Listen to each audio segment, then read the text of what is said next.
જય માતાજી. મારા વડોદરા શહેરના સંસ્કારી જનો, જો આપણે ખોબે ખોબે મોદીજીનો ફોટો જેને વોટ આપ્યા ને કે મારું સુંદર વડોદરા, મારું વડોદરા તો મારા મોદીજી બચાવશે. જો કેવી દલાલી થાય છે આ ભાજપના લાગતા વળગતા. વડોદરાની પ્રકૃતિ કઈ રીતે છીનવી લે છે આપણાથી. ભૂતકાળમાં જ્યારે માનવ સર્જિત પૂર આવ્યું હતું ને ત્યારે મેં કીધું હતું, વડોદરા શહેરના સર્વ મહાનુભાવોએ કીધું અને આપ જાગ્યા હતા. એ સત્તા સુવર ચામડીઓ જો જતાં જતાં કેવું કરવા માગે છે. આ આપણો ગ્રીન બેલ્ટ છે આખો, આ માંજલપુરનો બ્લિંકિટ પેલું નહીં રેડીમેડ પેલું મળે બધું. આ કોઈ પરમિશન વગરનું, કોઈ પરમિશન વગરનું પંસિલ ગ્રાઉન્ડની બાજુમાં અને દીપ બંગલાની સામેવાળું સાંભળો. અને આ લોકો દાઢી કાપવાની આડમાં જો આખા નાખા ઝાડ, આ કમસે કમ મને લાગે છે 50-70 વર્ષ જૂનું, સમજો. અને આ લોકો દાઢીઓ કઈ રીતે કાપે ખબર તમને? જો આવી લો, આને આ લોકો દાઢી કાપે કહેવાય. શું કહેવાય? જોઈ લો. અને આમાં આખું સેટિંગ કોનું ખબર તમને? Park and garden. Park and garden એટલે તમે પહેલાં ગુનો કરી લો, પછી નોર્મલ તમે ચલણ ભરી દેજો, દંડ ભરી દેજો. જેવા કે આપણે 103 ઝાડ વડોદરાના સૌથી સિનિયર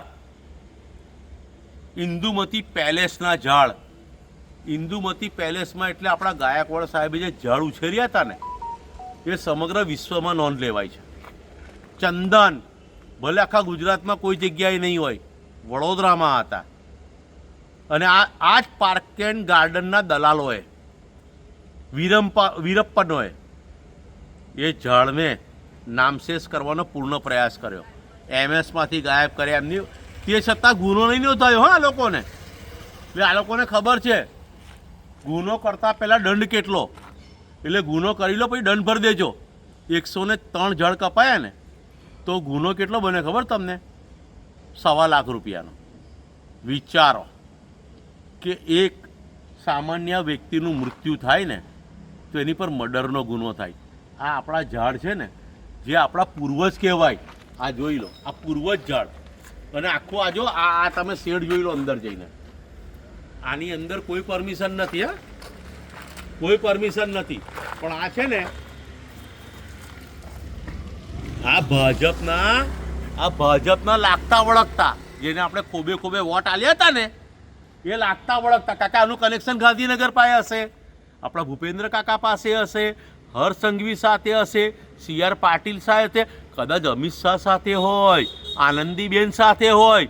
એટલે વડોદરા વેચવા માટેનો જે ઠેકો કહેવાય ને આ લોકોએ, આ ભાજપના દલાલોએ આપણા વડોદરાની પત્તર ઝીકી નાખી છે. આ લોકોએ શુદ્ધ ભાષામાં શું કહેવાય? વડોદરાની ઇસ્ત્રી કરી નાખી. આ લોકોએ ઇસ્ત્રી કરી નાખી. આ લોકો પાસે ઊંધું મિનિંગ લે કે બાપુએ અભદ્ર ઇશારા કર્યા.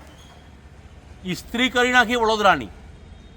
તે છતાં આપણે કશું બોલતા નથી. આપણે મર્દાની દલાલી કરનાર સિટીમાં રહીએ છીએ. GJ6 લાગી ગયું એટલે આપણે કશું કરી શકવાના નથી. GJ6 લાગી ગયું. જ્યારે GRQ આ બધું હતું ને 89-91 સુધી આપણે બહુ પાવરફુલ હતા. હવે આપણે ગુલામ બની ગયા છે, ભક્ત બની ગયા છે, બીતા થઈ ગયા છે. આ જોઈ લો, જો વડોદરા છે ને આવા ગ્રીન બેલ્ટો ખાઈ ગયા, લોકો કોમન પ્લોટો ખાઈ ગયા, ગૌચરો ખાઈ ગયા, કોતરો ખાઈ ગયા, તળાવ ખાઈ ગયા.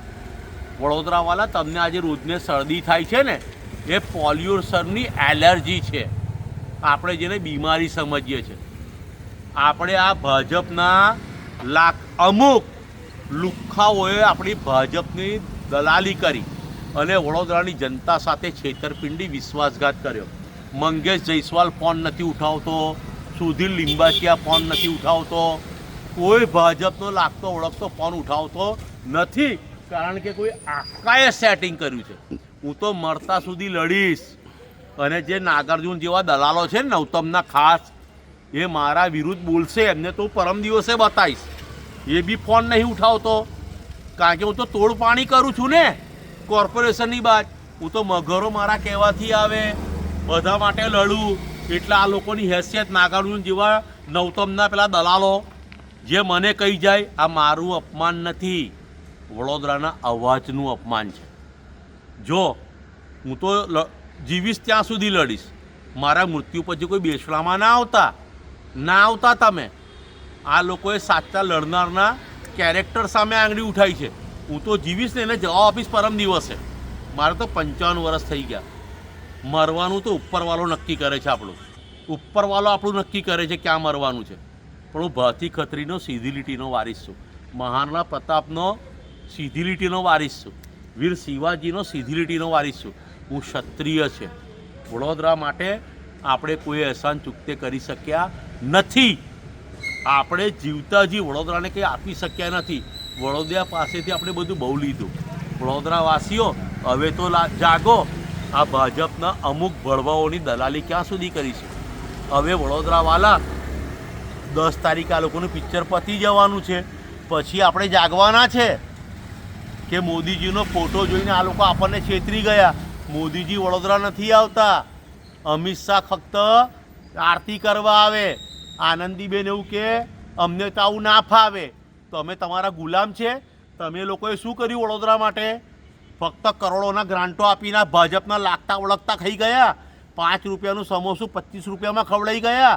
તમે અમારી ગૌચરો ખાઈ ગયા, તમે અમારા તળાવો ખાઈ ગયા, તમે અમારા કોમન પ્લોટ ખાઈ ગયા, તમે અમારા ગ્રીન બેલ્ટ ખાઈ ગયા. તમે અત્યારે અમારે શૌચાલયમાં મૂતરવા જવું હોય ને 5 રૂપિયા આપવા પડે. તમે અમારું શું રાખ્યું?